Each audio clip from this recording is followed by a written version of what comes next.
are here with us on the dais. I am requesting everyone to please be seated.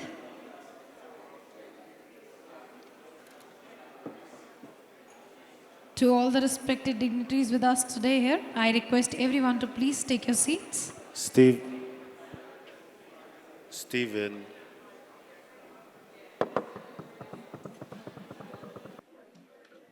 So bringing in this panel 3 discussions with you all, the Diamond Commission is here with us. So requesting our moderator to please take this forward, Mr. Udi Sheintal. I heartily welcome you to the stage, being the president of Diamond Commission. Let's begin with the session with you.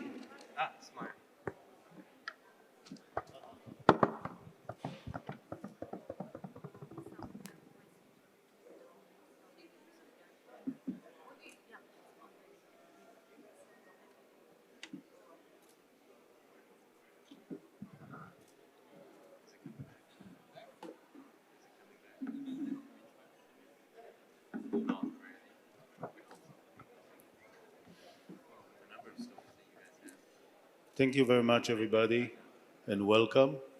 I'm just waiting for Jean-Pierre to... Oh, he's here. Hey, Jean-Pierre. Hi, Father. Thank you very much, Simon.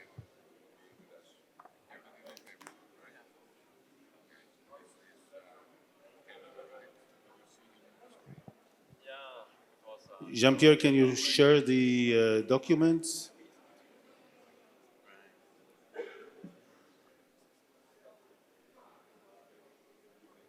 Or the agenda for the time being?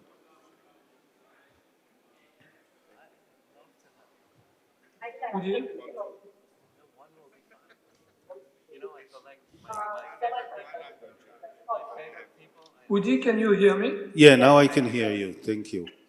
Can you share the agenda, please?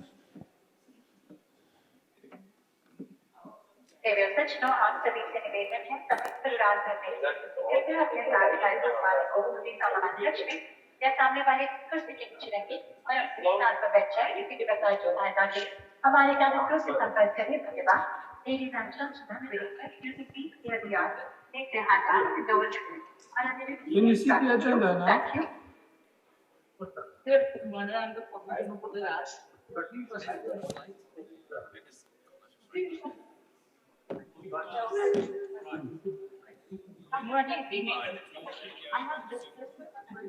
Mehul, can you unmute, please?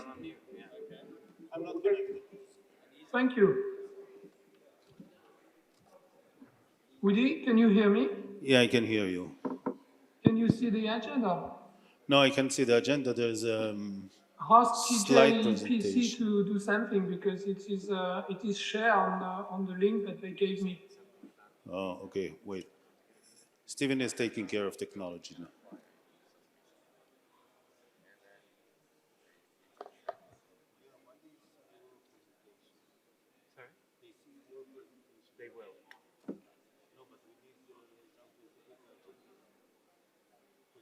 He needs to share the agenda. I did it again. He needs to share the agenda. Tell them to. Yeah, but he can't. He doesn't have a sharing.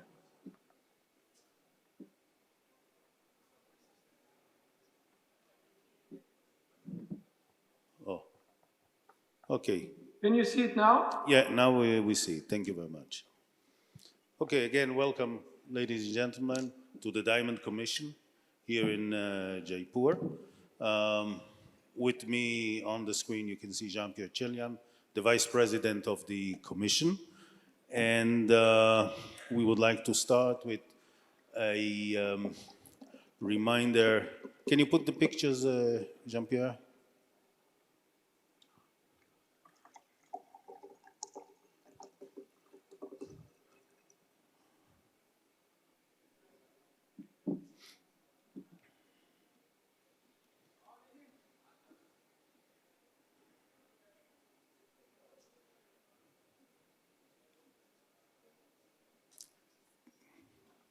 No, you cannot share it.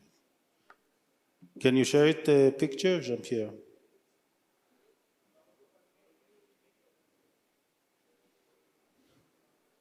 GJEPC is muted, so I cannot hear anything from the room.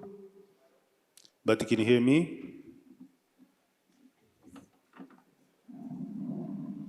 Can you hear me? Yes, very good now. Thank you. Okay. So can you put the picture, you. please, so we can proceed? You were muted, so I could not hear anything you said. Okay. So So please, I put the photos on now? yes, please. We'll now put on the screen the photos. You can take it, thank you.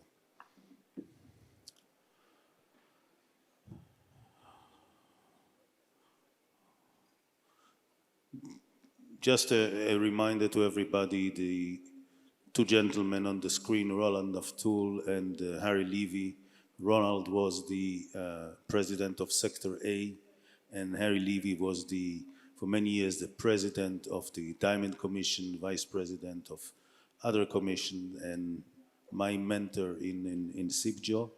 And both of them left us during this year. And I know that President Cavalieri is going to have a tribute to them during the General Assembly, but since Harry was an integral part of the Diamond Commission and Roland assisted us in many, many ways as president of Sector A, I just thought that we could not move forward without mentioning both of them here today on the stage. Thank you very much, and let's continue with our agenda.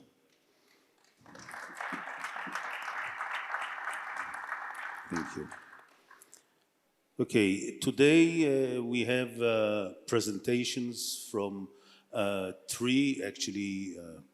four presenters. One is online, and I'll introduce them to you so we can start with their presentation. So first of all, I would like to introduce to Mr. Mehul Shah, who is online. Mehul is the Vice President of the Bharat Diamond Bourse. He has been the Bharat Diamond Bourse since 2002.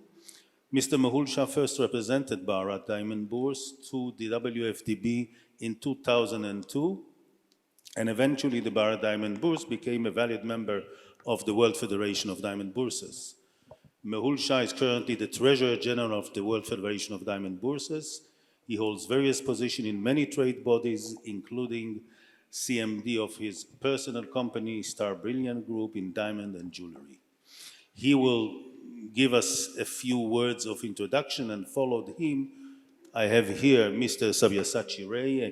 I will just introduce him, and then Mr. Mehul will start with introduction. Mr. Sabyisachi Ray joined the Gem and Jewellery Export Promotion Council. Joined the Gem and Jewellery Export Promotion Council in 1999 as director of the Eastern Region at the Calcutta office of the Council, after being professionally qualified for 6 years in the business management with marketing specialization and having prior experience in marketing in various firms ranging from office automation, exports of tea, and business services. In his 12 years of professional journey in the Gem and Jewellery Export Promotion Council, Mr. Ray showed much dedication and devotion to his work, which resulted in his appointment to the highest position at the Gem and Jewellery Export Promotion Council, the Executive Director. Mr. Ray changed the focus of the Council from organizing major India pavilions internationally to standalone buyer-seller meets for China, Europe, CIS, and USA, and other major international events. Mr. Ray has not only helped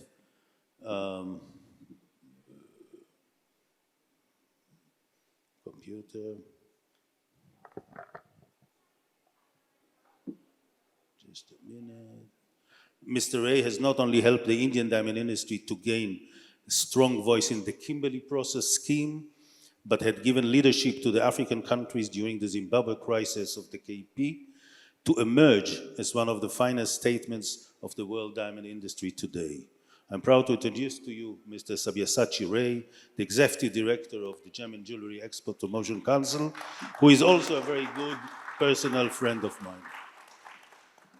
So, Mr. Mehul, please, if you can start with introduction to the presentation that Mr. Sabyisachi will follow. Thank you, Mr. Mehul. Yeah. Firstly, thank you, Udi, and congratulations, my friend Mr. Gaetano, for doing such a wonderful Congress 2023.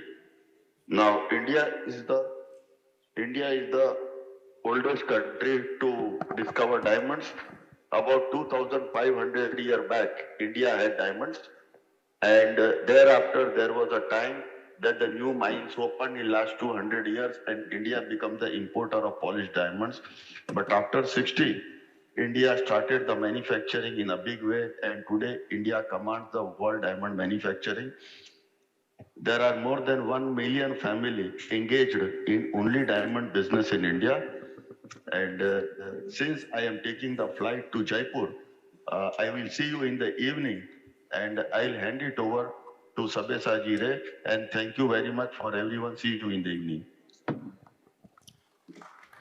Thank you very much, Mehul. And I'll move to Mr. Sabyisachi. You want to do it from there? Okay.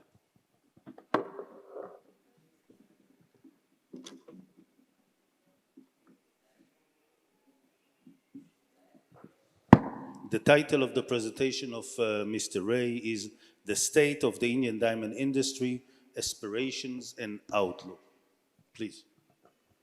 Thank you, Udi. Here we stand, you are all in India, the land of limitless opportunities, as our chairman has told, and not only a chairman, yes, it is land of limitless opportunities. And this is a story of how India has leveraged diamond to create limitless opportunities to communities.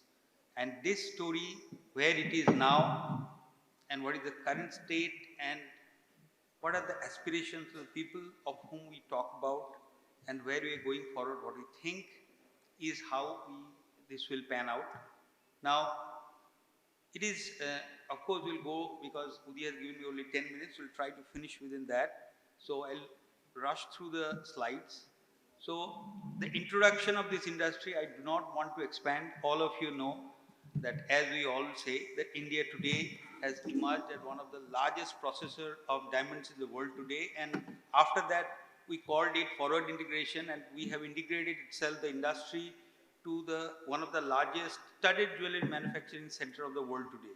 So if that is how we have gone, this is what is the industry, and this industry employs 1 million people directly, and if you multiply that, some 4 to 5 million lives are directly dependent on the industry today, spanning right from the western coast to the southern to the eastern coast of India. And also this industry is mainly export focused industry, where, as the latest report goes, India consumes of the diamond jewelry around 5 to 7%, and the rest of the 93%, whatever is cut and polished in India, goes abroad, or we are manufacturing jewelry, it goes abroad. This is the state of the industry today. And where do we aspire? What do we want to move forward? Let us see. Now, this is what is the state of the statistics right at this moment. We have not gone back to 2 years, 3 years, because in the last 2 to 3 years, the industry has seen a lot of turmoil. So the figures are not, it will not show the right kind of picture, because of that we have shown only for this calendar year, right from January. The scene is what we have seen during COVID, what we have faced, the industry has faced throughout the world, and our industry bounced back very clearly, very well. And now the headwinds, what we are seeing is there in the figures. If you see that, if you look at the rough diamond imports, it's the lifeline of the Indian industry, because if the Indian industry has grown to such a massive scale with its manufacturing, etc., the fuel is the rough diamonds.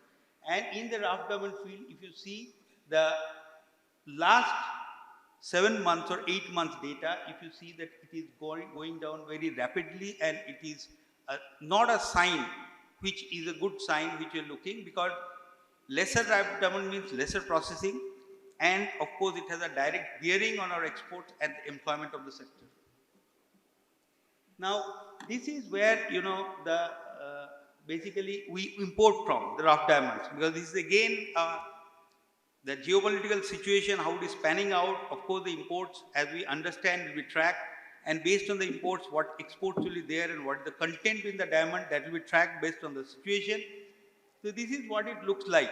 If you look into the data has not changed for the past decade that it has gone. India directly does not import rough diamonds directly from the mining centers.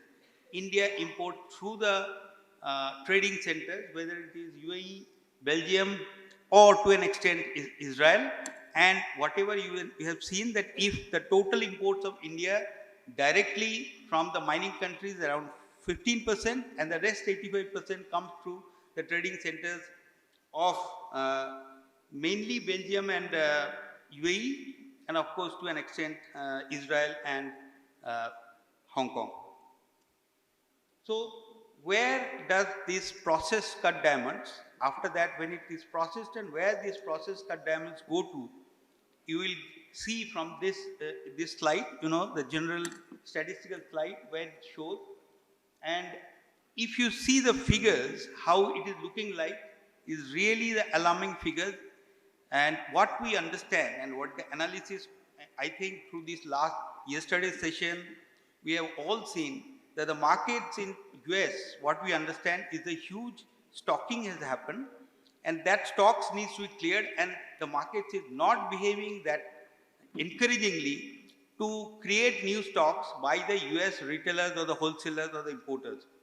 At the same time, the goods are not moving into China, where all of our trade thought that after the COVID it will come back from the COVID, and then the markets will open up. In the March Hong Kong show, we have seen some very positive signs, but it has not moved forward.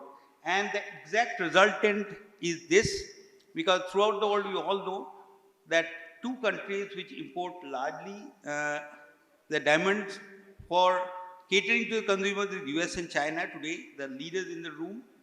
And of course, a lot of diamonds from India goes to Hong Kong, it gets studied and then moves to US or other consumer market. So this double impact has seen a huge, month on month, it is around 30% drop is being seen in Indian exports. Now, as I was talking, that where are the key export markets? If you see, US, of course, is the largest export market for Indian diamonds. But next is Hong Kong, as I have explained you, that Hong Kong not only caters to China itself, the mainland China, but it also caters to the studded jewelry manufacturing and then re-exports to the consuming countries of US or Europe or Japan. So this is how it looks like, the total export from where it happened. And again, if you look into this, is that Belgium and UAE is a strong trading center of whatever India exports in terms of cut and polished diamonds. So this will give you a fair amount of idea of the character, how the Indian market and the manufacturing, the import and exports behave. Now, this is what is there in the past 3 slides. This is a snapshot of the total thing. And now you will understand, this slide is a very telling slide. If you see the gap between the import and exports have grown to $1.94 billion. This slide is a very important slide. What we understand is that the total diamond industry is being financed by the Indian banks, because the rough, our people purchase, that rough is purchased in cash, and whatever it sells in terms of studded jewelry or cut and polished diamond is sold in credit. All of us in the room know this. So the money what the Indian banks, because in earlier times we understand there are banks in Europe, there are banks in other parts of the world. Today in our analysis, some 85% or 90% of finance is coming from the Indian banks. So this slide is not a good slide to show that where the finances are lying. So if $2 billion of difference between the imports and exports is happening, this is what is our, at any point of time in India, $4 to $6 billion of stocks between rough, work in progress and polished remains, and that stock, rising of the stock is not a good story for the world industry. So this is what it is showing, that the stocks has piled up, and based on that you all know that Indian industry has given an appeal that why don't you behave more prudently, and in this troubled times, if the markets are not, the demand is not moving up, why not destock in these difficult times, and for 2 months we do not import the rough diamonds. Now, this is the key challenges. What are the key challenges? Again, in this room, I think all of us know what are the key challenges. We do not, it's a very text-heavy slide, but generally the challenges what is in front of us, we all know.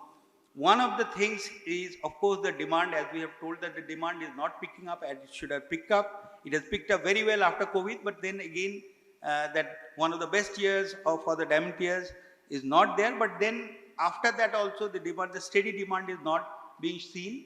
The volatility because the resultant volatility in the prices of the polished diamond is not helping the industry and not also helping the consumers. That is our analysis, and because of that, the buying decisions may be affected.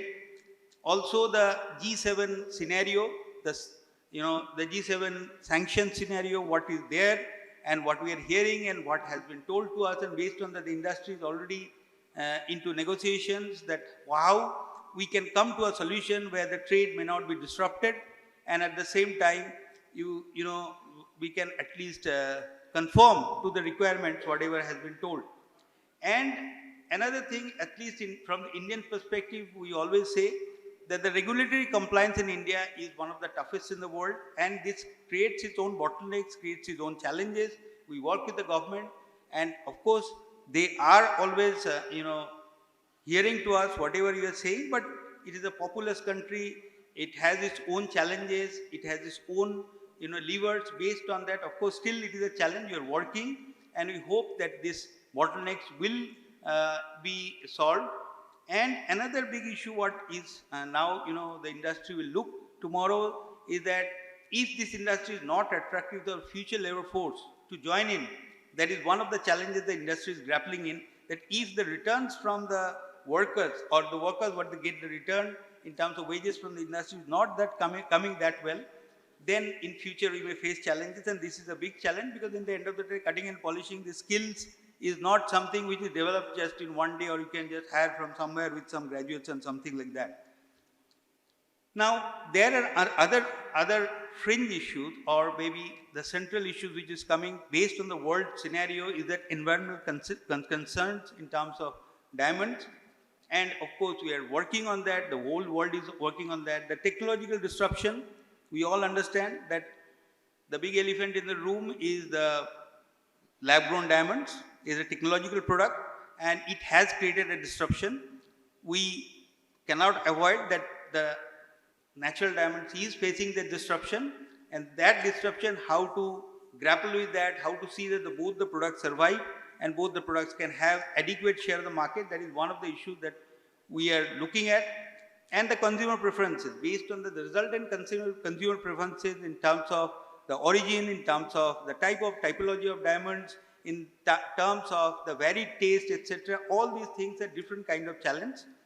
And supply chain transparency, that is one of the issues I think throughout from yesterday and today we are discussing, that the transparency needs to increase and to go where, that is one of the issues that we are looking, and without disrupting the trade is another issue we need to understand, and we have already told of the price volatility and etc. Now, what is the strength if we just do an Indian industry? What is the strength, weakness, and opportunity? Say the SWOT analysis. Now, this is the thing which is coming out. Is what we have inherited. We have inherited skills.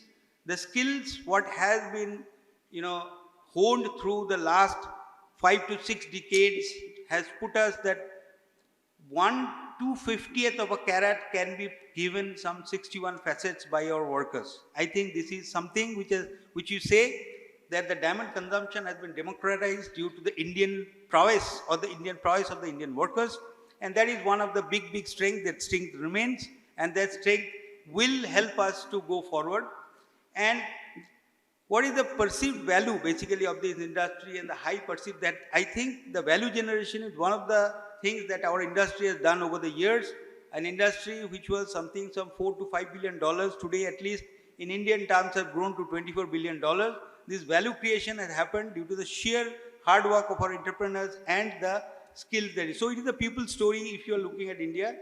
And of course, this is based on the traditional cultural heritage and traditional cultural strength, what we are having, not maybe on educational strength, but on skill strength and the entrepreneurial skills of our people, of our throughout the world. As you see, wherever you go in the world, whether you are here or in Antwerp or in Dubai or in Botswana also, our entrepreneurs will be found everywhere, and they have taken this challenge and they have created this value from this industry. And of course, the weakness, what we see is that, of course, the ethical concerns, though we believe that the industry is highly ethical, because when you deal with so many workers, you create livelihood for so many people, you create the value in the world through a product which is underground. So I think the ethicality is there, but in the process, in the supply chain transparency and etc., we have certain issues. We are also solving that issue. Environmental impact also, that is one of the issues that as a perception we are trying to deal with, and the the dependency on the customer, of course, that all products are dependent, and the price volatility, that is another thing. What I think we all should understand, that if you compare ourselves with the other luxury goods and etc., the value has not grown as it should have grown, but if you compare to the other luxury products. And what is the opportunity? The opportunity that any natural product in the world today has a huge opportunity, because all consumers are coming back to naturals, whether it is some clothing, whether it is some habits, whether it's foods, everywhere we are coming back to the naturals. So that way we believe that sustainability and ethical sourcing, that will create its own opportunity, because this is the only thing what we can sort out. And lab-grown diamonds down the radar is also, that is an opportunity for the entrepreneurs, whoever are there, that can be a diversified business. And it can, if it is played correctly, it can expand the market. That is what is our perception. And diversification is one of the things that, of course, we understand that the usage of jewelry and etc., the innovation and diversification in usage, and in terms of business, whether you can mix and match the products on the radar or on your portfolio, that is one of the options that our industry is looking at. So most of the people who are into diamonds may have invested into also lab grown, because that may have a different market share. And the emerging markets, because we are looking at it, how Vietnam, how Cambodia or Laos or etc. in the eastern part of the world, how they are developing. The Africa is also developing the market very well. So we are looking at those markets. And also another huge impact is the India. India, in our opinion, is growing at 20 to 30%. The diamond jewelry market is growing here in year upon year. And this year at IIGS we have seen that. And in effect, we believe that it will grow further. And India can be a big consumer in another 3-4 years, also consuming some 10 to 12% of the market, and may cross China. That is what we are looking at. And of course, the threat is the economic downturn. As we know that the markets, how they behave, that is very important. And the transparency, all this traceability of solutions, whatever we're looking at, whether that will disrupt the industry or not, all these issues what we are grappling. And the geopolitical instability, this is another big issue what our industry is trying to solve or sort out, which may not be in our control, but still we are trying. And the changing customer preferences that we have already told. And this is the aspiration of the industry. I'll just go very fast into this, that this is exactly the aspiration. India is in line with the world industry in terms of its aspirations. It is not behind the curve, it is ahead of the curve in a lot of cases, though we have a very complex supply chain which we deal in our country. And these are the growth opportunities which we believe, that we have already told the opportunities, but these are over and above that which we are believing that the industry can look into. And let us conclude that the natural business is a business of emotions, and this has a link with not only the emotions of the consumers, but it has a link with the emotion of our people, their aspirations, the 1 million strong workforce, and the entrepreneurs who lead this industry throughout the world. And our commitment to the natural diamond business will remain intact, and that is how the India wants to move forward. At the same time, create a parallel new markets is developing in terms of lab grown. So the commitment to natural diamonds remains intact of the Indian industry. That is the message we can say. Thank you. Thank you very much, Mr. Sabyisachi Ray. We'll do the question round after the other two speakers will speak. Thank you very much for a very deep insight into the Indian diamond industry. Our next presenter is Mr. Simon Hui, Director of Diamond Management at the Chow Fook Jewellery Group. Mr. Simon Hui is the director at Chow Fook Jewellery Group Diamond Management Center. Possessing a wealth of experience that spans over 18 years in the diamond industry, he has cultivated a deep understanding of various facets within the field.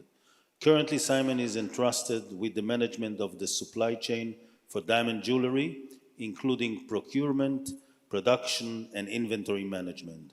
Simon's extensive expertise lies in rough and polished procurement, as well as the intricate art of diamond polishing and production management.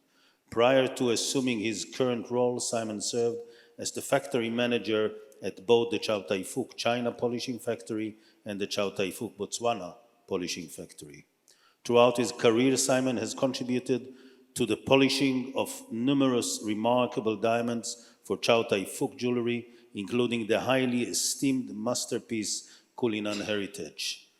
His efforts have consistently played a part in enhancing the brand's reputation and solidifying its standing within the industry. May I present to you Mr. Simon Hui, who will speak about natural diamonds continue to shine brightly in China. Simon.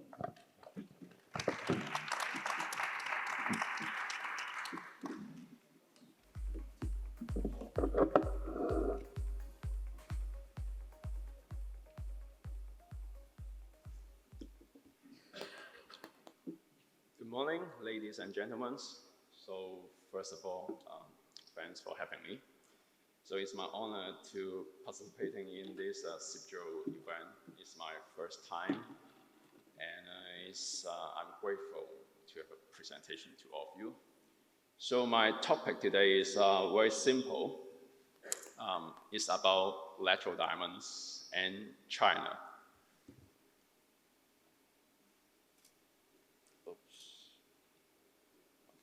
Okay, so my presentation is divided into three parts.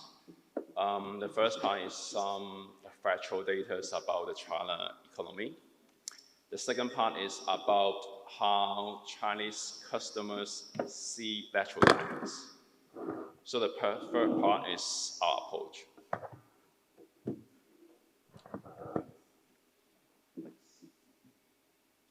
Next, please. Okay, so when we talk about China right now, so everybody think that it's not doing so good.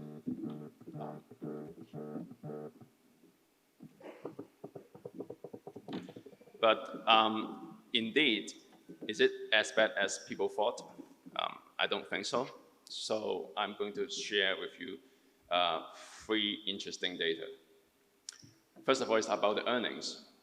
So according to the National Bureaus of Statistics in China, the disposable income of Chinese actually increased 6.5% in the first half of 2023. That means actually their earning increase with the more money in their pocket to spend. Secondly, it's about the saving. If we look at the year of 2023, actually, the saving of the Chinese reaches the historical high. So if we talk about the amount, actually Chinese people save around $2 trillion only in 2022. That means actually there's a huge potential for the buying power. And then the third data is about the spending. Is people really willing to spend? The answer is yes. So again, according to the statistics, so we see the retail sales numbers increased by 8.2% in the first half of 2023. And actually this figure is higher than 6.5%, meaning people actually are spending as they're saving in COVID. But they're only spending the things that they like, okay? Spending the things that they're willing to spend. So there's another very interesting findings. Please go back to the last page. Yeah. It's about the new engine that is the power of women. We discovered that right now, the young generation of Chinese women, they tend to buy more and more jewelry for themselves. It's not waiting for people to giving them as a gift. So we see that this is another growth engine. So in long term, we are very optimistic about the economic growth of China and their buying power.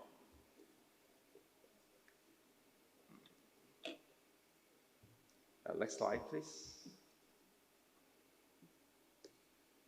So how about natural diamonds? So how Chinese people see natural diamonds nowadays? So the answer is positive.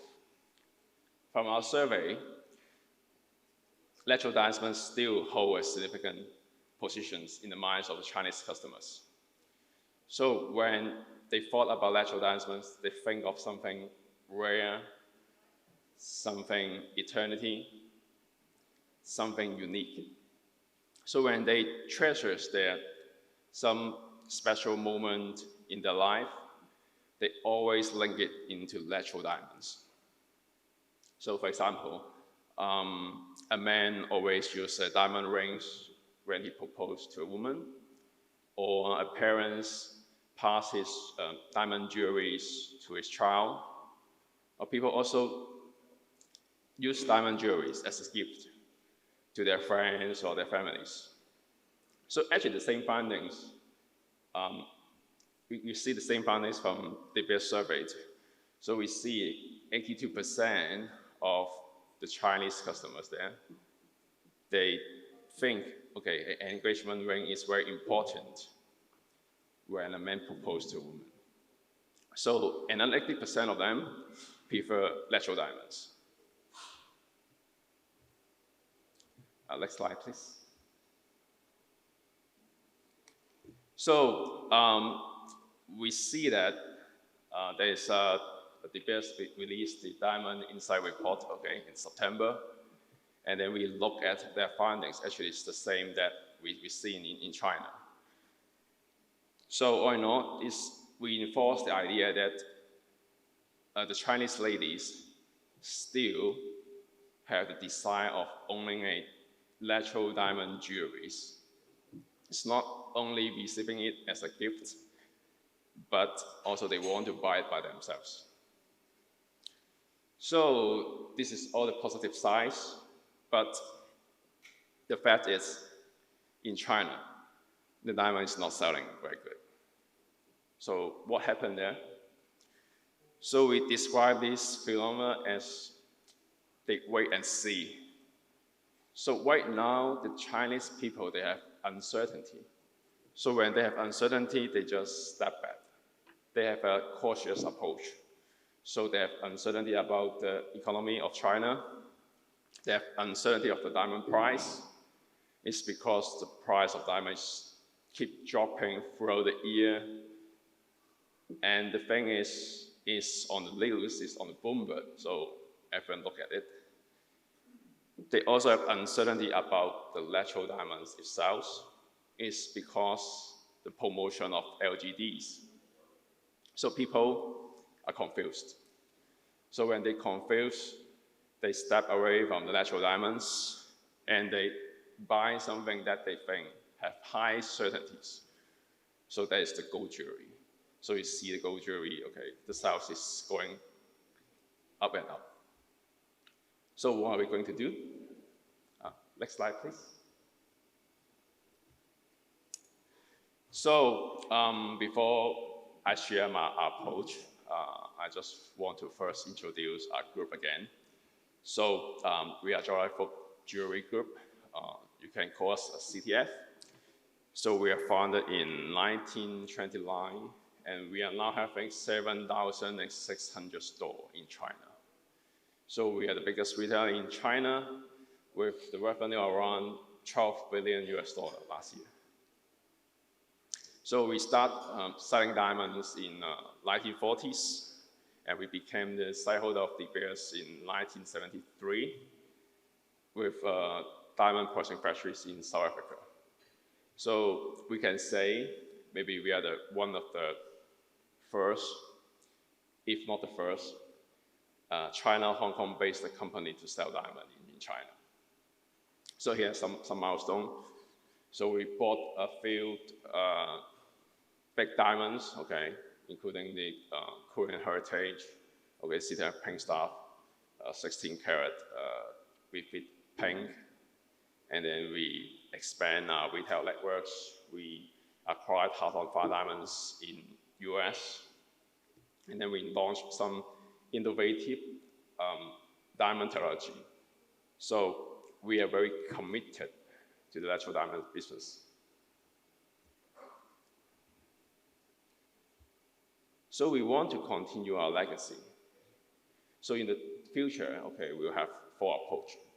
The first one is to empower, enhance the customer experience. So client is the king, and because we are a retailer, so we want to stay ahead in the industry. It's very important we keep the innovation and digitalizations, especially for the younger generation. So we lead digital marketing, we need the online store, customizations, and even we are building a new platform for our VIP customers, so they can view their jewelry collections online. As long as they remember their phone number, okay, or their names, or their email, they can just log in and then look at their collections themselves. The second one is to strengthen our product offering through craftsmanship and design. This is always our cornerstone because we want to provide the best quality product to our customers. And more importantly, we want to tell them the story behind the design of craftsmanship. The third one is about the transparency and then the diamond education. Interestingly, I just want to introduce one of our major products, T-Mart. So T-Mart started in 2016. So T means trust. When we started T-Mart, we just think about something that only CDF can do, because we bought rough diamond ourselves, we polish it, and then we have our own R&D team, we have our own designer, we have our own manufacturing site. So we decided to put everything together, and then with an inscription of T with the unique serial number. So when our clients check the serial number, they can know the whole story behind the diamond. So in today's words, it's called traceability or diamond journey. And actually, it had a great success in China. So the T-Mart sales in Chow actually contribute to 25% of our diamond sales. Meaning, if there's 4 customers going to our CDF store, one of them will choose a T-Mart diamonds. So we'll continue to support this brand. And last but not least is about our step to Tier 3 and Tier 4 cities, our expansion in lower tier cities. So on one hand, we believe that this is very important for us. There's an opportunity there, there's demand on diamond jewelries.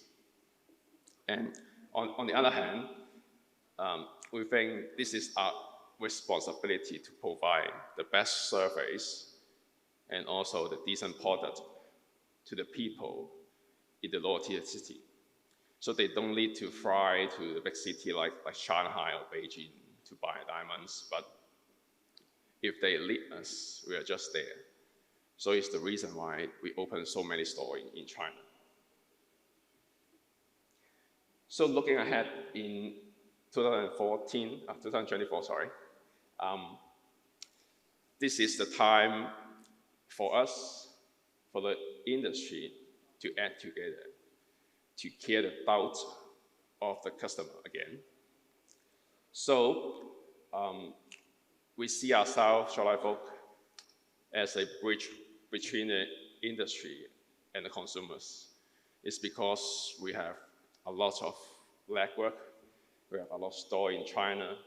So we want to take our responsibility to promote the natural diamonds.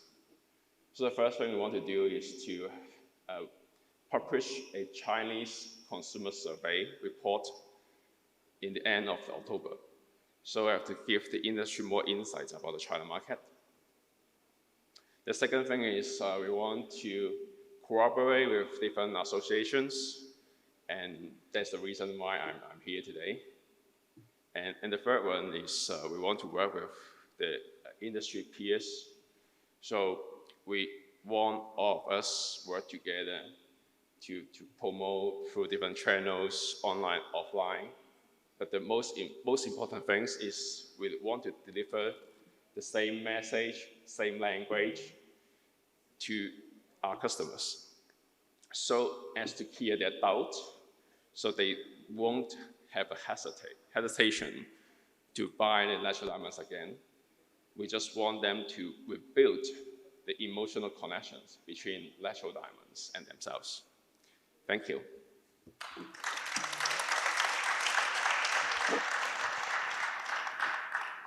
Thank you very much, Simon, for this insight into the Chinese market. And as I said, hold your questions till the end. And our last speaker is Mahiar Borhanjoo. He is the Chief Executive Officer of UNI Group. Mahiar has a unique mix of international experience gained leading operations within the world-renowned companies in luxury financial services, technology, consumer travel, and hospitality industries. Mahiar utilizes a motivational leadership style to engage and enthusiase globally dispersed teams. He was hired into De Beers as the youngest executive in the 125 plus years history of the company to lead the diamond sales organization and reported into the CEO of the Diamond Trading Company.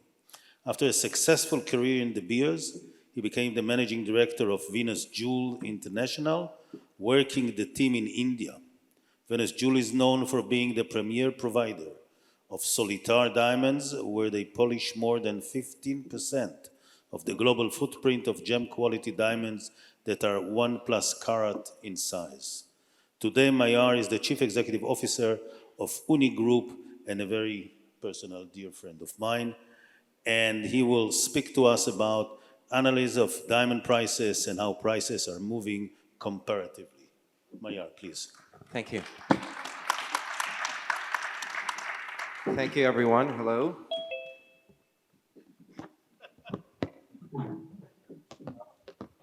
Nice to be rung in. I hope everyone is doing well. First and foremost, I wanted to take a moment and thank Gaetano Cavalieri, Dr. Cavalieri. Thank you very much for bringing us all together.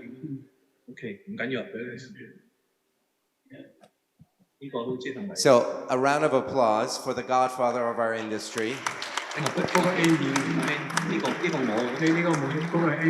an appreciation for what you do for the industry itself.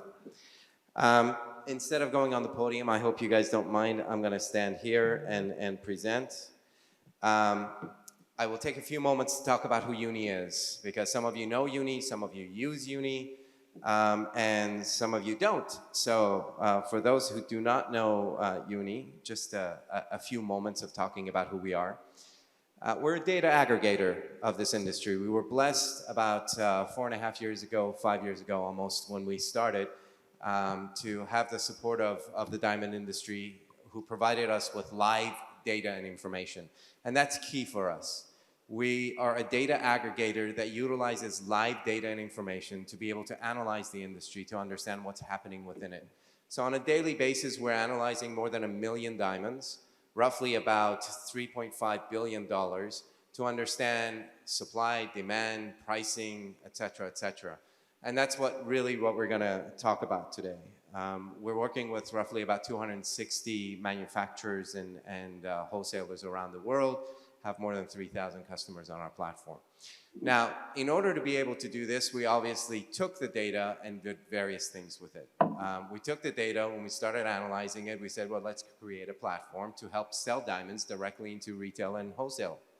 and then take that data and analyze it and provide information back into the industry to financial institutions and to insurance companies, so that we can bring trust about diamond prices and aggregated information about our industry in various different areas like financial institutions and insurance companies. We're partnered with Malka Amit, who is also one of our shareholders. Therefore, everything that we do, we're like the Amazon of the B2B industry. From start to finish, we take care of it all for you guys. And that yields, hopefully, to happy customers. Now, that's all about UNI. No more needs to be said. We're going to talk about diamond prices now. This is not our chart. This chart belongs to Bain. But it was mentioned yesterday in Mrs. Zaruki's presentation that our industry is a cyclic industry, right? And it is very true. There are ups and there are downs that we have in our industry, and it continues and it will continue. It shouldn't be a surprise. When there is more supply, then prices go down. When there's more demand, then prices go up. And how do we know this? Because we've seen it. We've seen it from the 1970s all the way up to today. And today, we are going through a challenging time, as we did in 1979, as we did in 1985, as we did in 2008 and 9 and 10 and 15, and. It happens, right? It is a challenging time. I'm not discounting it in any way. In fact, if you look, this is our data now. So we're going into actual data of where the diamond industry resides today. If you look at where natural and lab-grown diamond prices are as an index, you'll see that the industry's prices went up by 43% from 2021. If you look at it from mid-year of 2020 all the way to 2022, actually prices went up by 50%. And now they've come down. Now, what caused this increase and what caused the dramatic decrease? I blame COVID. We should blame COVID for many things, but this is one of them. There was pent up demand, especially in the United States. There were people who wanted to get out. They wanted to actually celebrate life because of a very challenging time. And they were able to do so once the world opened up a bit. Retailers were able to sell again. Consumers were able to actually buy something for themselves, for the person that they love, to show the love and appreciation that they have for each other. That caused a drought in the natural polish industry. There wasn't enough available. So what do retailers do when there isn't enough available of a product? They jump into a different product. In countries like Europe, or in regions like Europe and countries outside of the United States, they might jump into colored stones, right? In the United States, they jump into lab-grown, a very natural parallel product to natural diamonds that they could actually sell. So what that caused was obviously an increase in demand in natural diamonds, caused an increase in polish, and it continued. And an increase in lab-grown demand actually caused a decrease in their prices, which was odd. So what caused that to happen? What caused that to happen was the increase in absolute supply. You know, when my uncle can produce 100,000 stones in a laboratory and have it out in 2 to 3 weeks, and have it polished in about 2 to 3 weeks and into the market, it's so much easier than when you're actually mining and planning a whole 3 years. De Beers does a 3-year planning cycle to try and figure out, they provide intention to offer to their customers for a reason, for 3 consecutive years. They plan years ahead to try and be able to understand what consumers' demands are to be able to meet that demand. So when something is made in my uncle's factory or laboratory or chamber versus something that Mother Earth makes that's roughly about 1 billion years old, it's a very, very different product to actually talk about and discuss. which is why you saw an increase in price of one and you saw a decrease in price in the other. Now, that pent up demand is gone, right? So there isn't this huge need for celebrating life. There isn't this huge need for celebrating a relationship or a loved one. What happens? People go back to their daily lives. They start traveling again. They buy furniture. They buy iPhones. They buy other products. And life goes on. But we as an industry went, well, we had an incredible 2021. We had an incredible 2020. Best years that we've had in, as long as I'm alive, at least. Right? We have a lot of diamantaires here who are shaking their heads. And we were expecting the same in 2022, and that did not happen. And when that didn't happen, we stopped. Countries stop. We put out in our press releases that diamond prices are going down. We put out in our press releases that things are not going as well. Have you guys noticed that the secondary hand for luxury watches has gone down comparably to how much natural polish prices have come down? Those of you who are watch fanatics, Rolex, Patek Philippe, Audemars Piguet, anyone? Have you guys seen anywhere in any press releases that the secondary market prices for luxury watches have come down? Not as much as you see it about diamonds. Because diamond is an emotional product. And as you can tell, I'm an emotional person who loves talking about diamonds. So, when we look at the prices of goods, I think the best way to be able to look at it is to look at our live platform. On our live platform, we actually show on UNI Diamonds every single day how prices are changing and what's happening within the diamond prices. You can see overall how the prices are changing, and for the past year, all the way to yesterday. And then we take that information and actually break it down even further and further, like an onion. We'll peel the onion together today, if you guys wouldn't mind. So from there, we actually then look at it by category sizes. So how have prices changed in the past year by size ranges? We've created an area of indices for the sizes as well that you can actually be able to see what's going on within the prices of diamonds. And if you look in the past 30 days, we're seeing a less of a drastic decrease, but more of a flattening out of price decreases. It still hasn't completely flattened out, but it's a positive sign. It means that the hype of the past, the availability of the goods are changing as we're going through and getting closer and closer to the holiday season. So I'm not saying that the light at the end of the tunnel is visible. I'm saying that there are really good positive signs. Some people will call it green shoots that we're seeing. Then we take it and look at goods in various different sizes. If you look at the past 30 days and analysis of how the goods have been moving and what's happening within the goods, you can actually be able to do this for rounds and fancy shapes. It shouldn't be a surprise that fancy shapes, since there are less available and less goods can become fancy shapes, are actually have been able to hold their prices much more effectively than rounds. In rounds, we've seen a much bigger decline. In the SI goods, we've seen a much bigger decline than we have in the VVS goods. And again, some of that has to do with lab grown.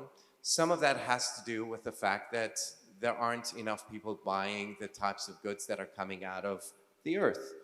But they will. And that should not be a surprise. Then we take it down even further to items. Now, someone yesterday told me that the standard to look at is a VS2 G color 1 carat stone. So, unless someone here wants to look at something else. Anybody? All in favor of looking at a 1 carat G VS2. So let's go down to 1 carat VS2 G color. And let's see what's happened with this particular item.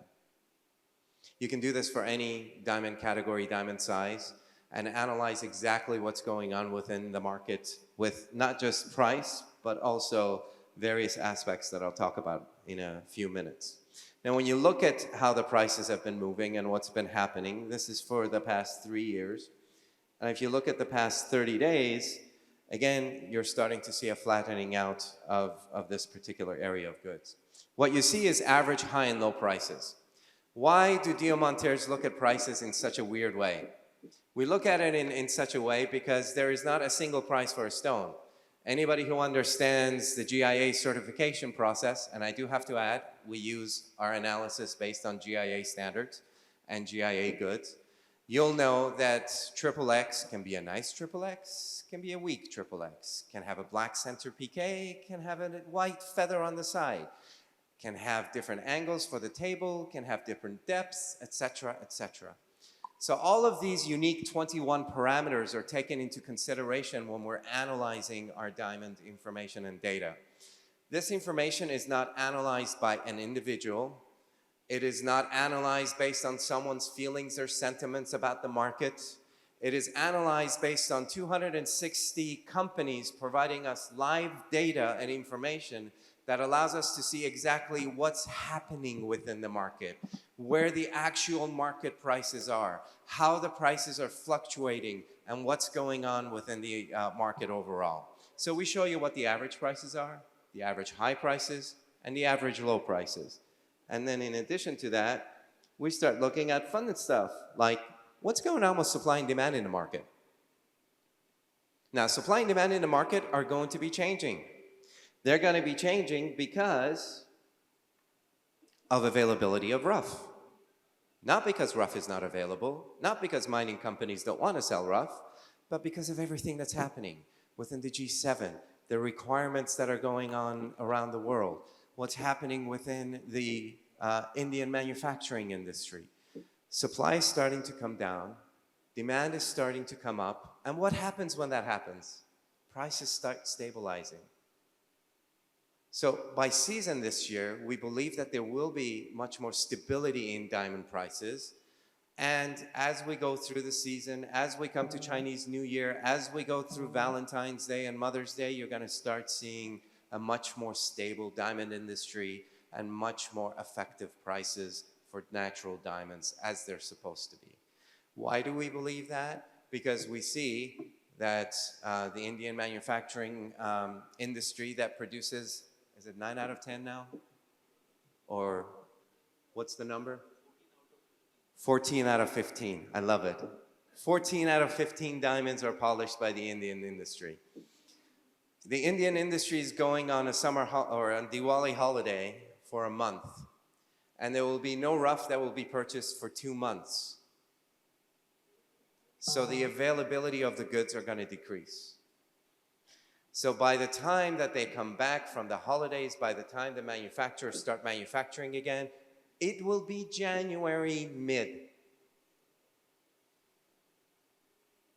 Guess what?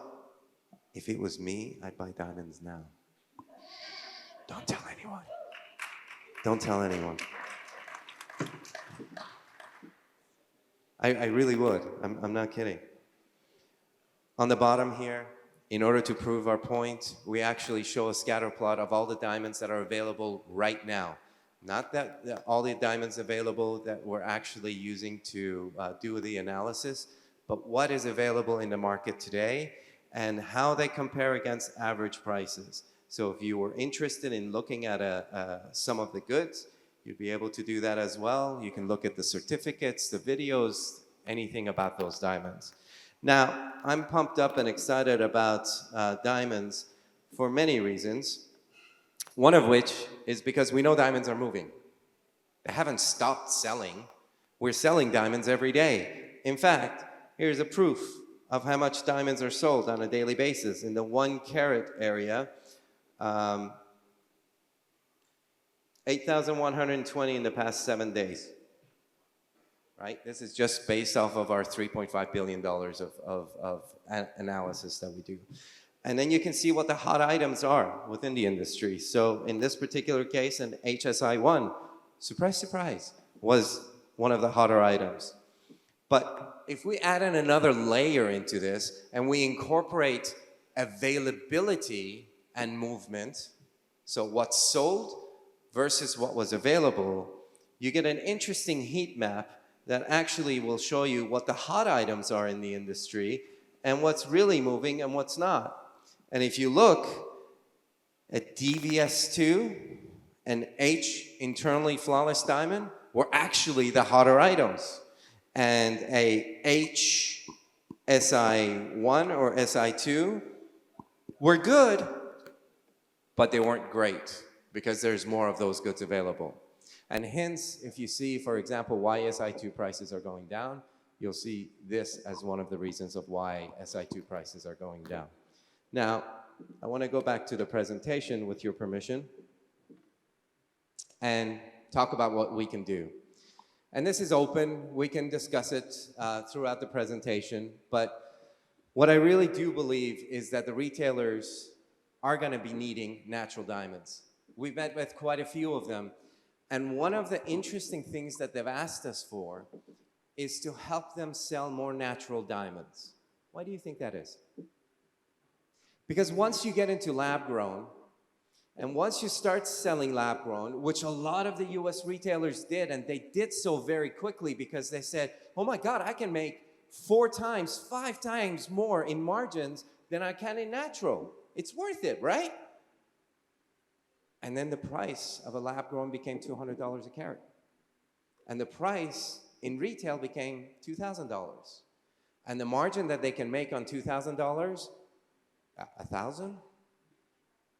The margin that they can make on a 1 carat natural diamond because of its rarity,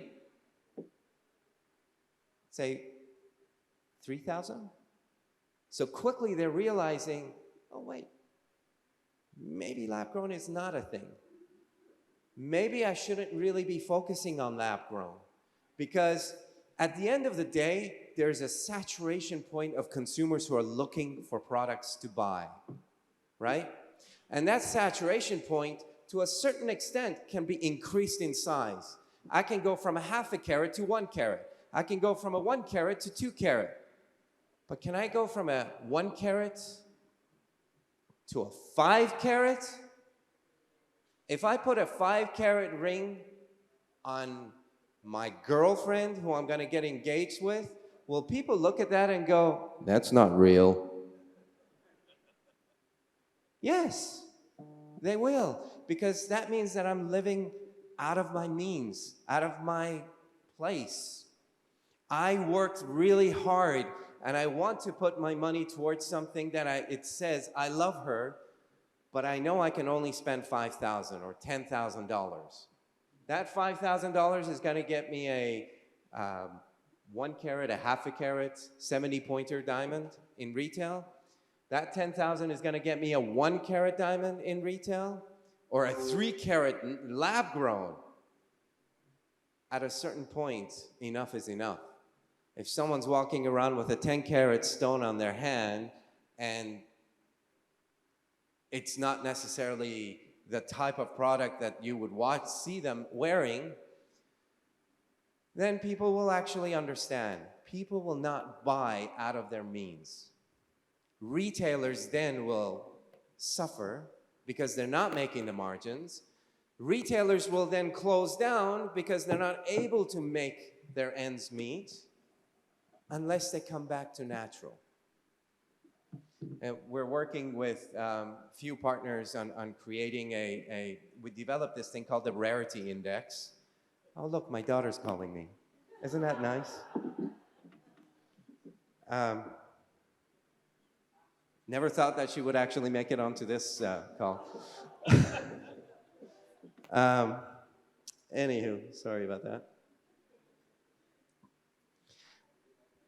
So, I was talking about lab grown while my daughter was calling me. All right, let's go back now. At the end of the day, the retailers are going to want a way to be able to talk about natural diamonds. We helped develop this product called the Rarity Index, which simplifies the ability to talk about natural versus lab grown. And the Rarity Index actually looks at the total number of diamonds that are available at any given time. We have that data. And says there are only about 50 diamonds available or 500 diamonds available in the entire world that you can buy, and this is one of them. Its origin, it's Botswana. Here's how it actually helps the community in that country. Here's what it does for the people of that country. Or, here's a lab-grown diamond from Uncle so-and-so. There's about another 10,000 of them available. Which one would you like? Right? So the idea of transforming this industry needs to be us getting together and collaboratively thinking about how do we work together to really make things work again. And that's my most, I guess, important point to stress. This isn't a time for any organization or company to try and be the hero. You know, this is one of the things that I love about CIBJO. CIBJO brings an array of groups and organizations, and you know, you have the WFDB here, you have the WDC here, you have Gem and Jewellery Council here. We're all here together to make things work and to come together to make a better world for our future. And that, I think, is such a great place to be and to think about what do we need to do to actually work together to make this holiday season successful. For all of those wonderful people here who are from the gem world, colored stones world, I would say your colored stones are stunning and beautiful, but they look even better with a natural diamond. Tell me I'm wrong. Okay, good. And this is such a critical part of our industry.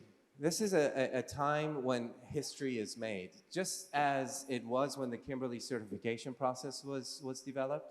This is a time when we need to come together as an industry around one vision around the G7 protocol. Not 5, not 3, not 12, 1. We need to work together to win. We as an industry need to come together.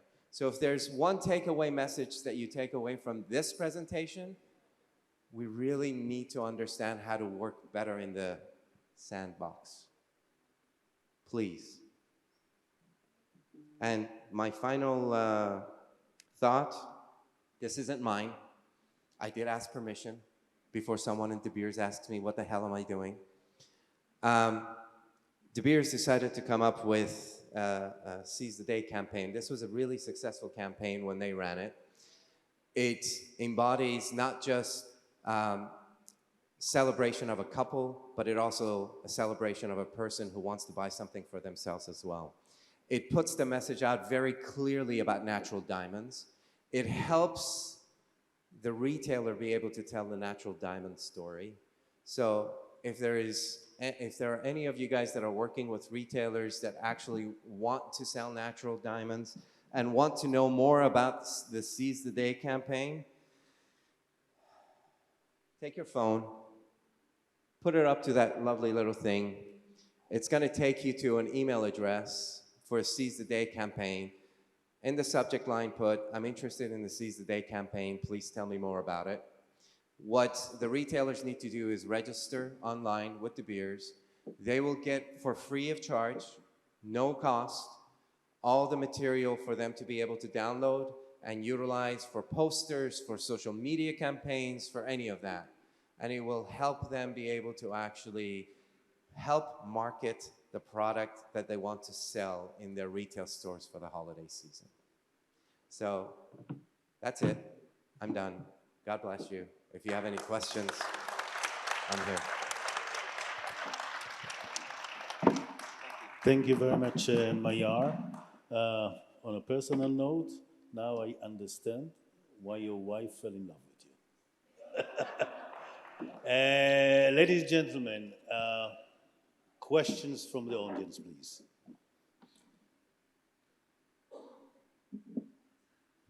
Thank you, sir. Do you have a microphone?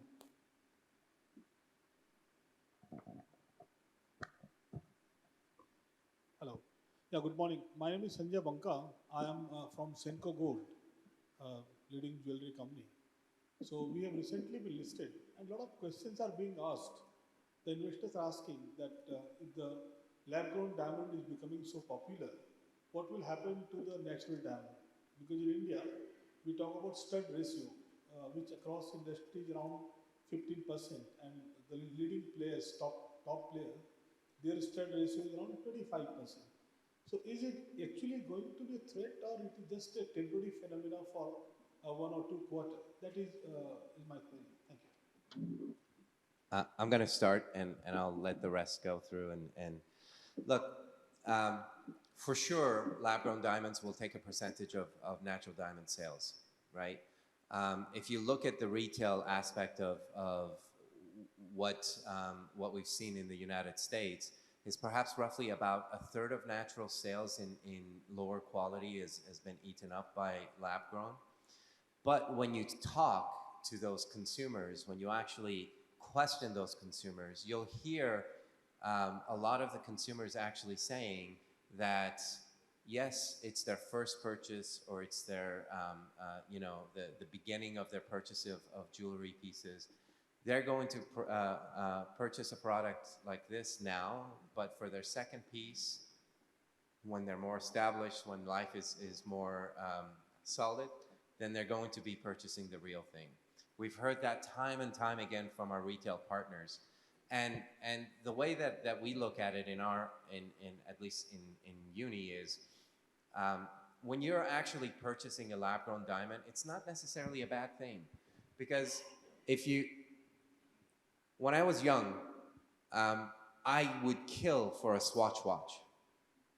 How many of you guys owned a Swatch when you were younger, right?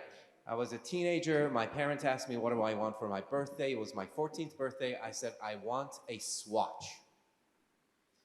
I got a Swatch, and I was ecstatic.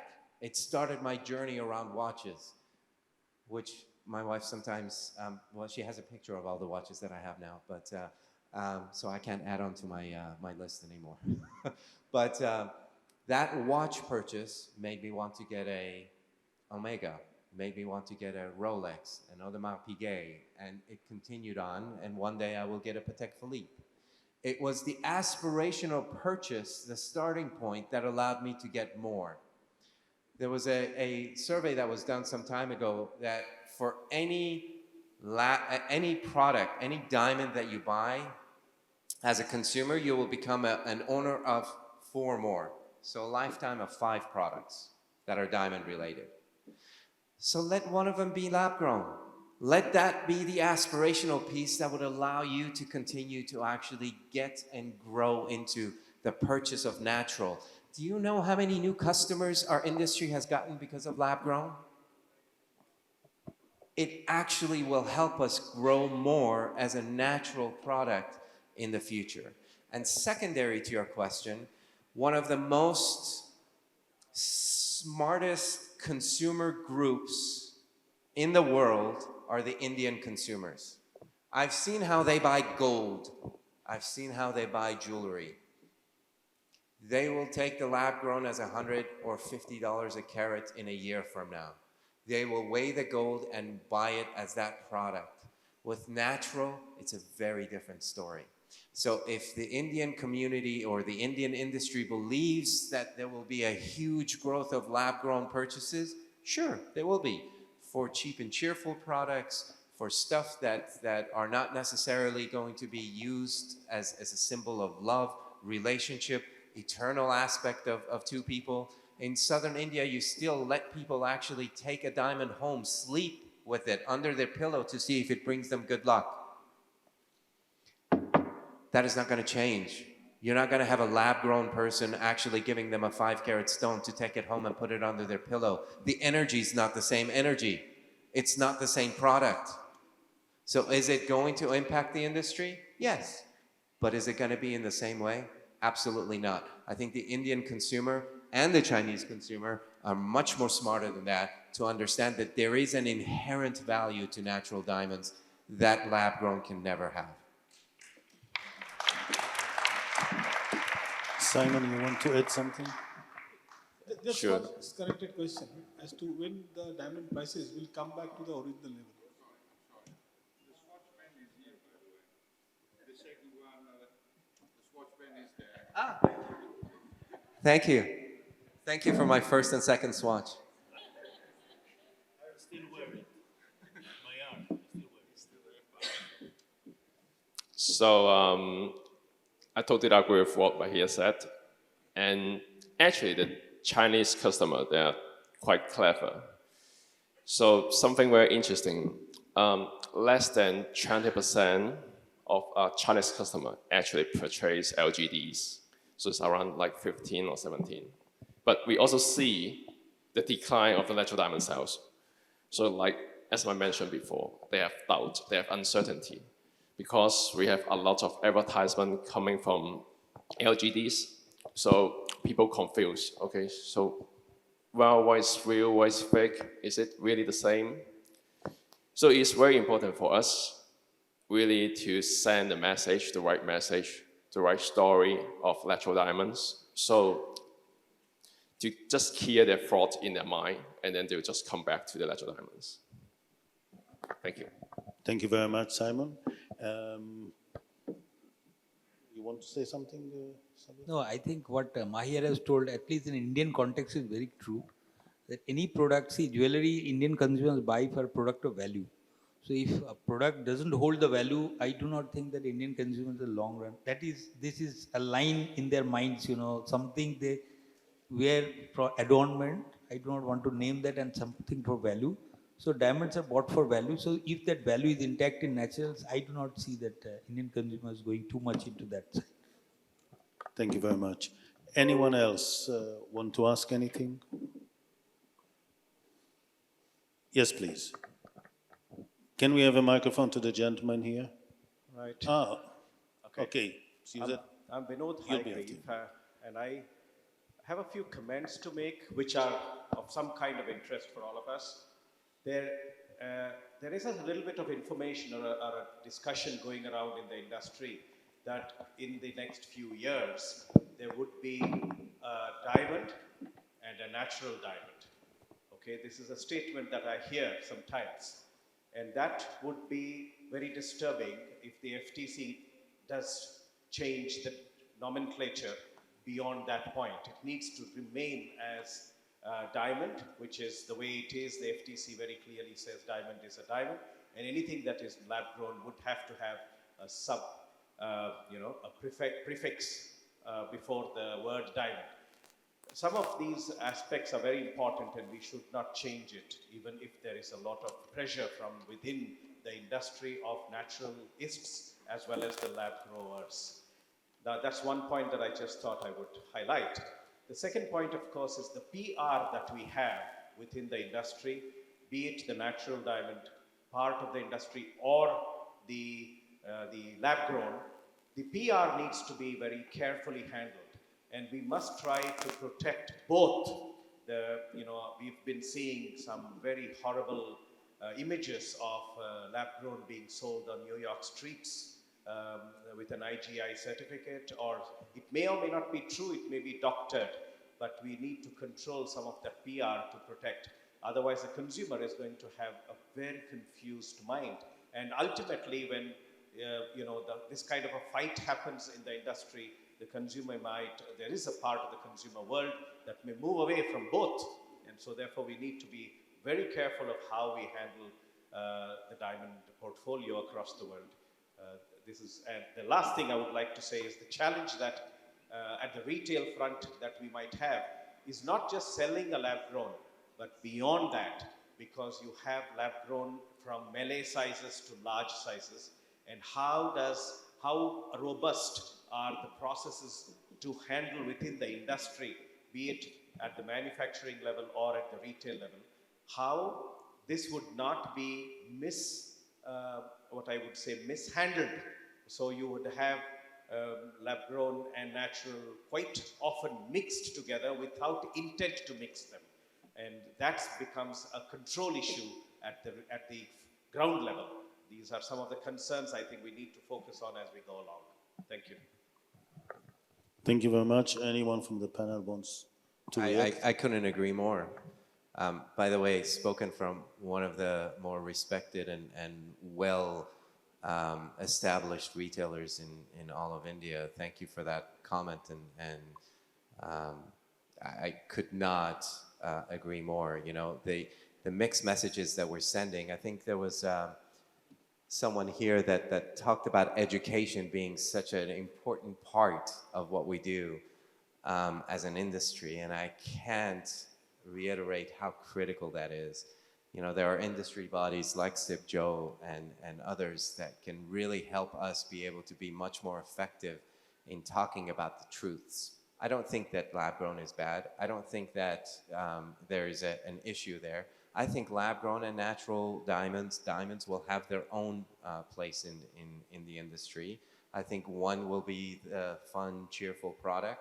The other one will be the product that will, deservingly so, talk about eternity, talk about the togetherness, the bond, the relationship, the strength of one person's desires to do whatever that they've done to celebrate and buy a jewelry piece. They're two different products, and they will continue to be. And as far as I know, the Federal Trade Commission has already set a ruling, and they haven't gone back to review it recently. But if they do, we have NDC and also JVC and WDC who are very ready to have that conversation. Yeah. I got a thumbs up from WDC, so we're good. NDC. Oh, NDC, sorry. And WDC. Thank you. Apologies. Anyone wants? Hi. It's very interesting that we have at the table the two largest countries in the world, almost 3 billion people between India and China, and part of the BRICS group, which in various aspects is willing to set its own rules, and this is very understandable in the current geopolitics. Is there something going on, or which has been discussed in the past, or which maybe is being discussed now, like, you know, there's nothing against GIA or something, because GIA has, you know, done great work in many fields in this industry, and I see that HRD is also a co-sponsor of this Congress, and nobody's really talking about HRD, but is there something like India or China, and why not Chow Fook itself, with over 8,000 stores in China, is doing to set up his own standards, his own lab for Chow Fook to, and again, nothing against the GIA, but just to avoid going through third countries' labs and avoid paying all the fees and stuff. Just a question like that for certification. So thank you for your questions. So I would like to say, actually we work closely with GIA and actually with NGTC in China and also with HRD. So right now we have low intention really step into like the grading system. One reason is that because like ourselves is like a football player in the beach. So we don't want to be like playing as the player and then we do the referee ourselves. But something that I want to say is we also have our grading facilities. So before we send the goods to GIA or NGTC, we always grade it. And then we want to invest in like some edge cutting technology like AI grading or something else. So it's something about trust. So we just want to give confidence to our consumers. So whether the trust is from Chow Fook or the trust is from GIA or HRD, it doesn't matter. So again, we talk about the TMA, so we team up with our own apps, but actually it's a platform that it integrates everything inside. So if it's a GIA graded stone, there's like GIA certificate in it, or NGTC. Or in the future, we will have Tracer or the Diamond Journey from Serene, we don't know. But as long as we give confidence to our consumers, I think it's a good tool for us to use. Thank you. Thank you very much. Raluca? Hi, thank you very much. Ralu Kangel from the Natural Diamond Council, also known as NDC. I just wanted to answer also something with regards to responsibility and liability. I think it's paramount that everybody at any stage of the entire industry verifies their diamonds. I think it's something that has been going on around the industry where you believe that it's somebody else's responsibility. It is not. So we've been partnering with a lot of other organizations with the Assure program. Whomever does not know the Assure program, it's the program that the Natural Diamond Council launched, I think already 5 years ago, where we actually test diamond verification instruments. And on our directory, before you make any choice of any diamond verification instrument that you want to purchase, you can just see their relevant, relative performance on our website. So please definitely do bear this in mind. And I wanted to say something. I couldn't agree more with Mahiar. The time to invest in marketing is also now, because we do need to drive consumer demand. So as it's time to buy diamonds now, I definitely think it's time to invest in marketing. At any shape or form, at any level that you work in, marketing is absolutely paramount. And we have organizations such as GJEPC and also Chow Fook, with whom we have a strategic partnership since 2021. So thank you very much for that, and it continues being there, where we drive all of the communication around natural diamonds in all of your stores. So that's absolutely fabulous. So please definitely let's discuss whilst we're here at the conference, because alongside with initiatives like De Beers's, where all materials are made available for retailers, we have the same, and it's very important we work together. So thank you for the call to action, Mahiar. Thank you very much. Any more questions? Yes, please. Hi, I'm Tiffany from the Jewelers Vigilance Committee, and we are the lawyers in the U.S. who deal directly with the federal government, including the FTC, on behalf of industry. And I just wanted to give you additional reassurance. I understand that there is a lot of change and anxiety that comes with those changes, but I just want to calm you and just reassure you that the FTC is not undertaking any additional review of diamond terminology advertising in the U.S. market. We're at least 6 to 8 years away from them having the option to take that second look from the guides that they issued in 2018. But I do want to draw your attention to a change that will come and that will impact our industry, and that is the revision that is currently underway by the Federal Trade Commission of the Green Guides that will impact all of the environmental or eco or green claims that happen in the US market for any product, including products in our category. So we foresee the biggest advertising impact on lab-growns or naturals to be these environmental claims. It will be a huge sea change when it comes in the next year or two. So we're here to forecast and share with you that that's what is probably actually coming for our industry on the advertising front in the US market. Thank you very much, Tiffany Stevens. Yes, please. May we have a microphone for the first row, please?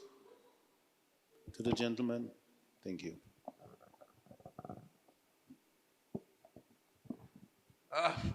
I'm Parekh, and without prejudice to my love for natural or the lab grown, I would suggest through Gaetano that the think tank here should approach the authorities and ensure that if the HS code for natural and HS code for lab grown, both in finished and rough stage, is changed.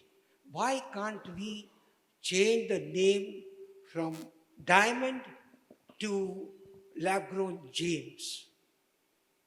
If we, the think tank of the industry, we are here, and our godfather is there, why don't we approach the right authority and ensure this change, like the change in HS code?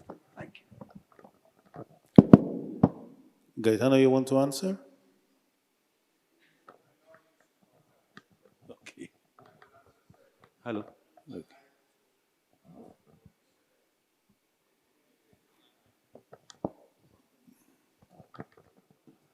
I took note, thank you, Parek. I took note of what he said, and that's what we do. We listen to everybody. We take every single question, and then we move it, discuss internally with the specialists of each section, laboratory grown diamond. The chair is behind you. The gentleman over there, Wesley, the chair is there. So it's just there behind you, you know. And we will discuss within that. This is a wonderful thing that we may possibly do because we talk to the government. And the reason why we talk to the government, because we are recognized by the government. You listen to your minister if you were there, you know, and I welcome him in Rome, in Italy, when he came. Normal daily relation with the ambassador of India in Italy, as we do with many others. The ambassador of Italy, through his Italian Trade Commissioner, was here, even though CIBJO is a Swiss organization. But we have a relation, as a Swiss organization, we are neutral. We don't stand for a specific, but we stand for the industry. And this is what is necessary to do. If the industry asks us to move towards whatever issues, then we do. So, and this is the reason of the Congress. From Congress to Congress, we collect all the issues without taking specific position because it's not our role. Our role is give recommendations, show the way how to do, suggest how to do, even though our blue books are used in the Court of Justice all over the world. Our blue books are national legislation in the number of countries that you cannot even imagine, because I understand we never did in the past so big communication as we are doing, and I want to give the credit to Stephen Benson, who is just down there. Stephen, could you please stand up? Yes, he is the guy that is bringing all our communication all around, and we have other agreement with the different groups, but overall,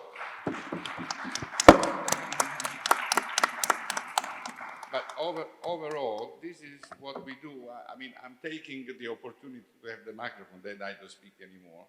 And this is what we do. This is what is CIBJO for. We have to support because it's our duty to support India, the Gems and Jewellery Export Promotion Council, the National Councils, Jaipur, Surat, Mumbai, Calcutta, whatever. Why is our duty? And we do with great, great, great passion. And I take this opportunity to thank Sabyisachi Ray for his incredible presentation. He is a master, even if he's, as we say in Italy, you know, the great eminence. You know, an eminence is a cardinal, but if you come to me, I will bring you to the Pope. I will ask the Pope to make you cardinal. And also to my new friend from Chow, Fook. I saw also Ken Wong online, and thank you for your presentation. And to my very good friend Mahiar, I will speak to the chairman of Sky Television in UK, because I saw how you perform on the stage in order to make something interesting on diamond, of course, natural diamond, but still this is the role of CIBJO. Get together, and the reason why, because if the people still didn't understand properly, we are one community all around the world. The COVID, unfortunately and fortunately, has shown that in this industry, there are no borders. It's not India, Italy, Israel, America, whatever. You mentioned the Jury Vigilance Committee is here. You mentioned the National Diamond is there. Swatch is here. The Swiss Swatch Federation is there. So all the brands that you were mentioning here represented. You mentioned the beers is there. You mentioned World Gold Council is there. So if you mention all these people, you talk to this, you mentioned the Birmingham SA office is here. The German Association is here. Everybody is here. Well, and next year... I did call you the godfather of the industry for a reason. And it's because I really believe that you bring people together for the betterment of this industry. And for that, I honestly say thank you. I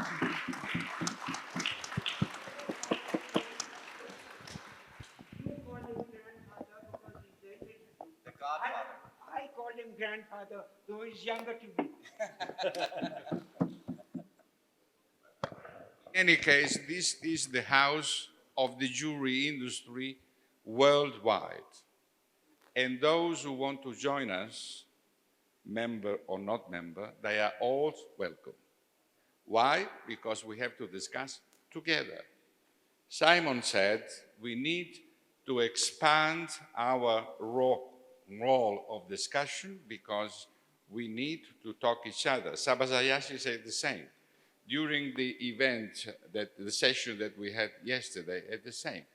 And we provide rules, indication, education, because this is our main focus from already sometimes on, and it will be done to bring to the industry our knowledge, your knowledge, yourself, and Ken Wong, or you, Simon, or Yang Lixin in NGCC in Beijing, or many others. Yoram Devash is here. Oh, by the way, Yoram, where are you? Happy Yoram, birthday. Where are you? He was there. Is there? He was there. He was there. Yeah, next to Ellen he was. But Where is he? Call him.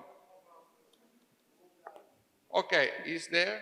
If he's there, please go out and tell him to come in. Are we surprising him with a happy birthday song? Tonight. Tonight.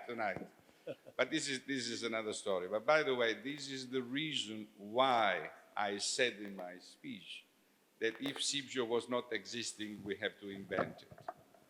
This is your home. You're most welcome. Thank you very much. thank you very much, Dr. Cavalieri. There's a gentleman there that is waiting patiently to ask a question, so please give him the microphone. Thank you. Oh, really, you have given the insight of the CIBJO, which most of the people even don't know. And when you say everybody is here, means the whole world is here under the umbrella of CIBJO. So thank you very much bringing to Jaipur, in India. And it is very nice that all the world of gemstone is here. And under one umbrella, listening all the problems, solving all the problems is also a great thing. Thank you very much for coming to India, to Jaipur, bringing the CIBJO Congress.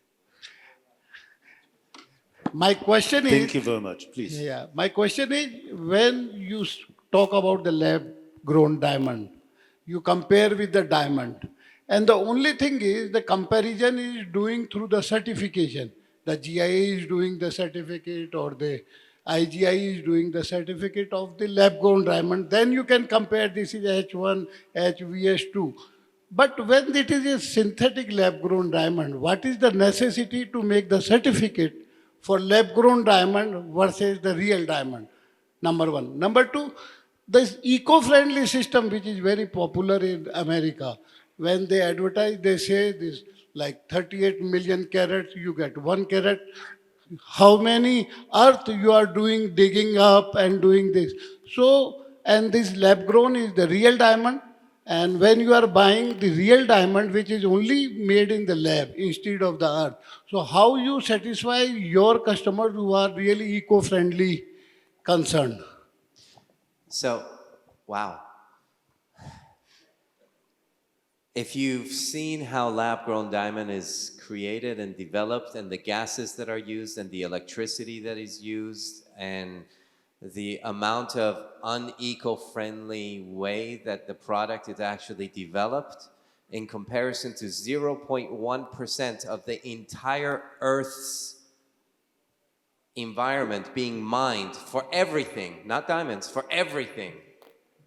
You talk about the amount and extent that the diamond industry goes through to try and show ethical and eco-friendliness in comparison to any other product that's out there. I don't think it's like comparing apples to oranges, right? Wages are paid fairly. You have the RJC and the De Beers' best practice principles who validate that for natural diamonds. You have the RJC's push towards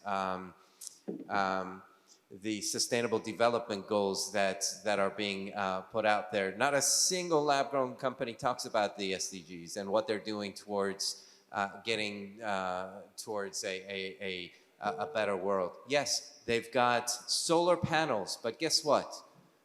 So does the natural diamond business. You talk about the number of people in the world that are being impacted positively by mining and by the production of natural diamonds, the polishing. More than 1 million people here. The halo factor of it is more than 5 million people in India. If you look at what happens in Botswana, free education, free roads, hospitals that are free education up through high school, right? And scholarships for students that go to college who are willing to come back to Botswana and work in Botswana. All of that is provided by diamonds. Natural diamonds. What other product out there is so able to be not just sustainable, but supporting the industries and the parts of the world that they're actually in? If you think about some of the site holders, some of whom are here, the amount of work that they do, the amount of support that they do for the industry itself, they don't talk about it. HK doesn't talk about all the things that they do for the community that they're in. Venus doesn't do it. Sheintal doesn't do it. SRK doesn't do it. But they do so much. If you compare apples to oranges, you'll notice that one is an orange. It's its own product. It's fine for what it is.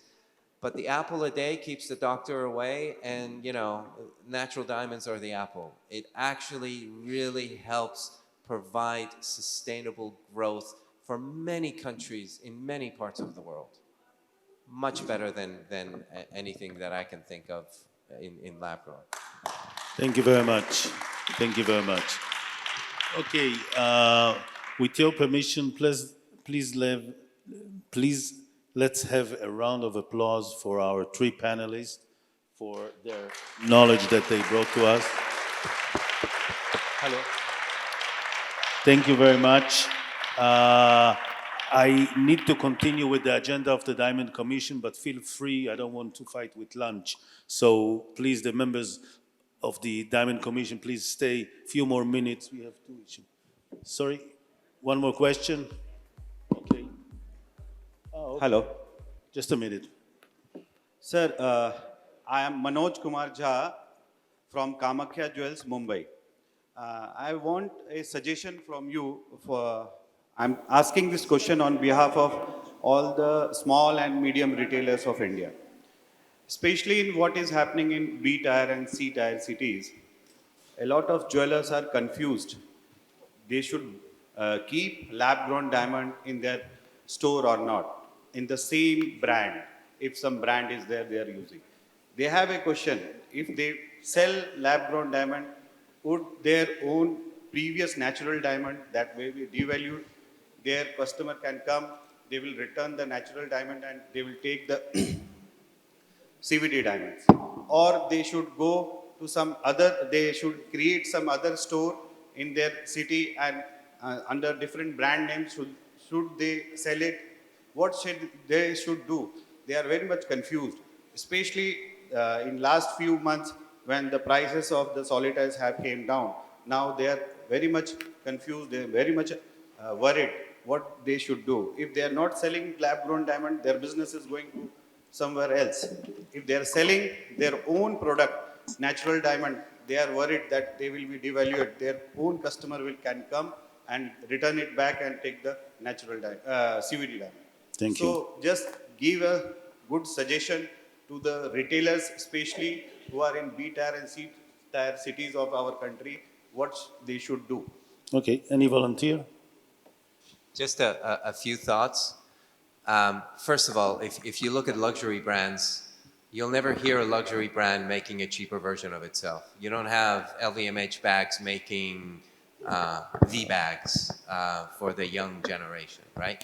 They'll create a separate brand, a separate entity that will actually sell Fred, for example. Not saying that Fred is a cheaper version of LVMH. Please don't take me the wrong way. I'm just using that as an example. Another one is luxury cars. You know, you have a Toyota, but then you also have the upper luxury version, and then you have a cheaper version called Scion. Completely different product made by the same company, Lexus, Toyota, Scion. Now, or Sion, depending on where you're from. Now, in a retail space, you could have lab-grown and natural, but just don't use the same brand name for them.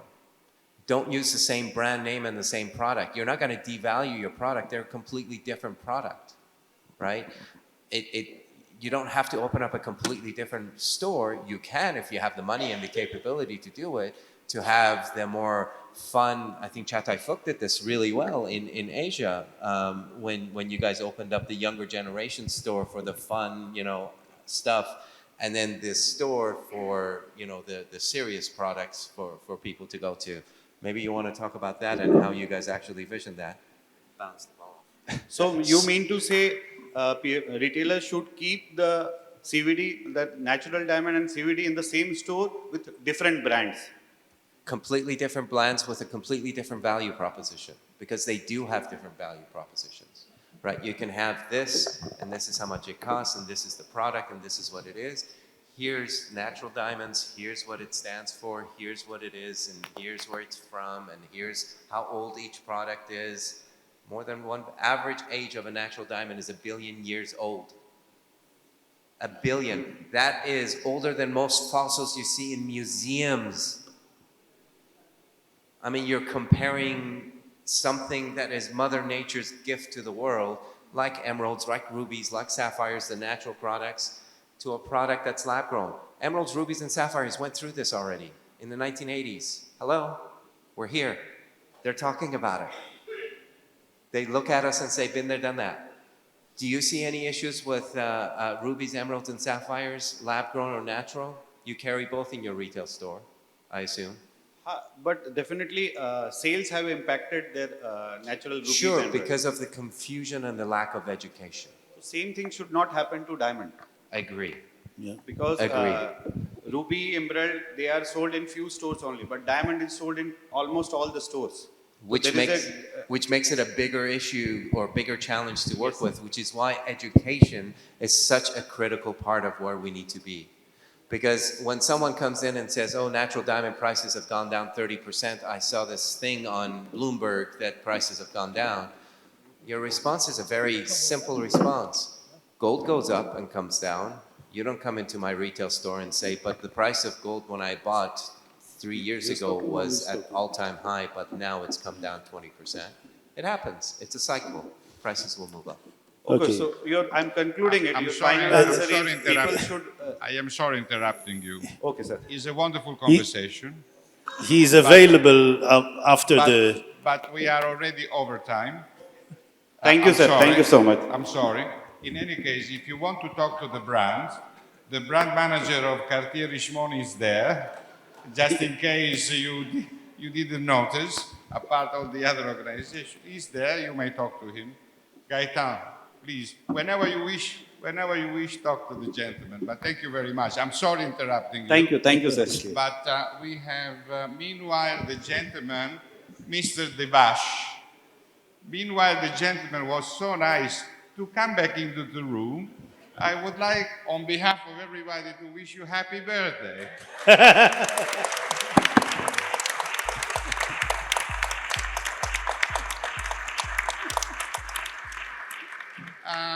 By the way, tonight we have the gala dinner, which is on you, so you will organize. You will have wonderful guests, all of us. You want me to sing a song tonight or to dance? Tonight. Whatever you want. Tonight. This is the day. Thank you very much. Thank you very much. Thank you, Gaetano. I'm sorry interrupting you, Sumesh. I apologize interrupted, but otherwise we cannot go forward. This conversation is wonderful. I need to do two things more on the agenda, but you want to give some? Yes, I would like to give the awards and take a picture. Bringing all dignitaries in front and presenting this memento by our president and promoter.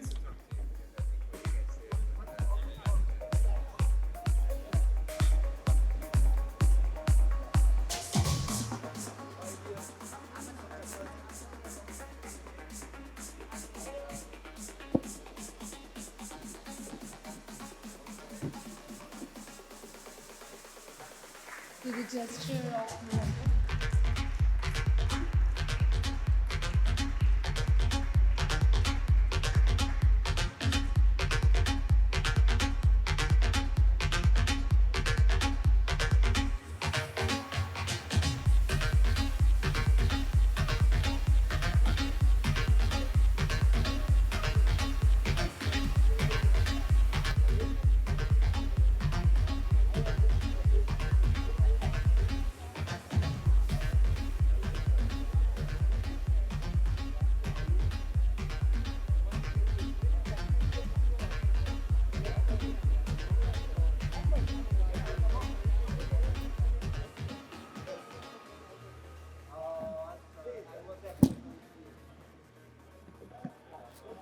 The members of the Diamond Commission, please stay a few more minutes. We finish our agenda. Yeah. No, I don't. You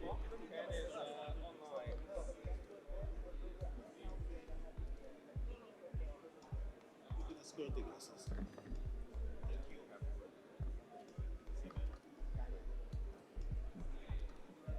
Simon, thank you very much. Took a video with me. Thank you very much. Thank you. Okay, ladies and gentlemen, back to our agenda. You can see the agenda on the screen. Please, you can see the agenda on the screen. First of all, let's approve the minutes of the last Diamond Commission meeting. Jean-Pierre, can you put the minutes on the screen? Here you have them. What's the date of I can't see from here. The date of the meeting was, thank you, November 2nd, 2021. We did it on Zoom. And while Jean-Pierre scrolls it slowly, I'll just remind you that we approved all the amendments concerning the Blue Book, which we approved last year during our Zoom meeting. And we have already approved the Diamond Bourse by the board, and it's on the website, the final version. So can I have your consent to approve the minutes? Thank you very much, so moved. During the discussion of the Diamond Commission Steering Committee, we approved, the Steering Committee approved two small tweaks, I would say, to the Diamond Book that can be done online.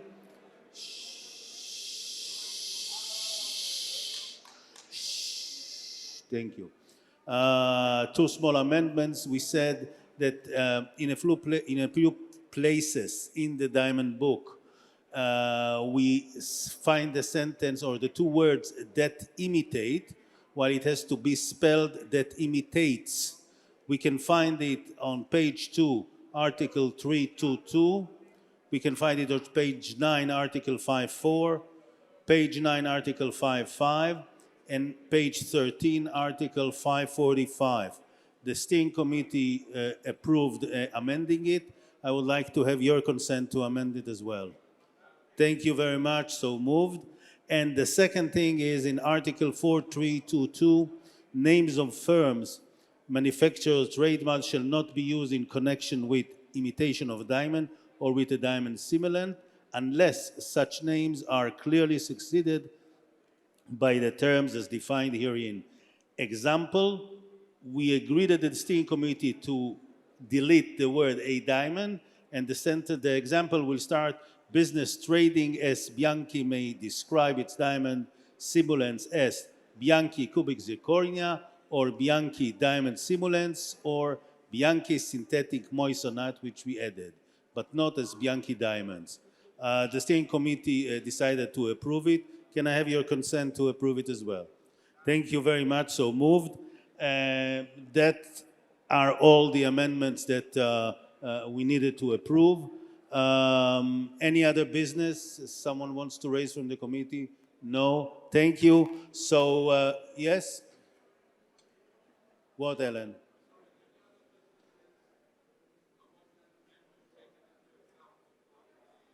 I can't hear you. Can you take a microphone, please?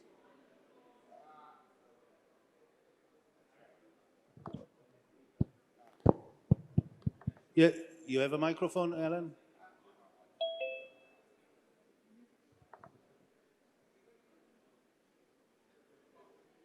Thanks, Udi. I'm sorry, all I need to know is that the amendments that I pointed out earlier regarding the colors will be taken into account before the whole book is revised. That's all. Yeah, first of all, the book will be revised in 3 years, and I promise you that I'll look into what you raised, and you'll get an answer. That's all. Thank you. I just, as a duty of care, I wanted it recorded. That's No all. problem. Thank you. No problem. Okay, any other business? If none, thank you very much. The meeting is adjourned. Lunch is being...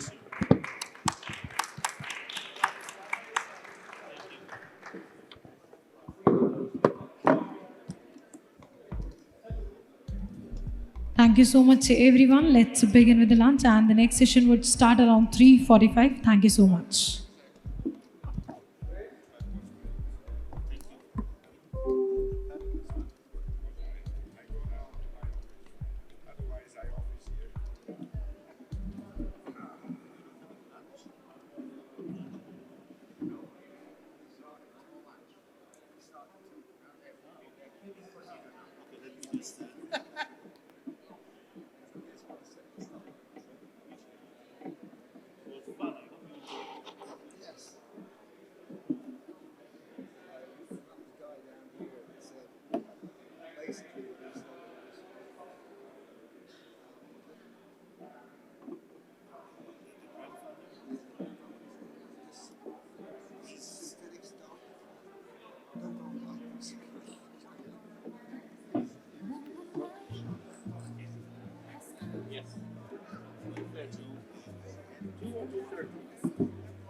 Simply because CIBJO has changed its logos and so on. So we're going to have to do a bit of work in reformatting even the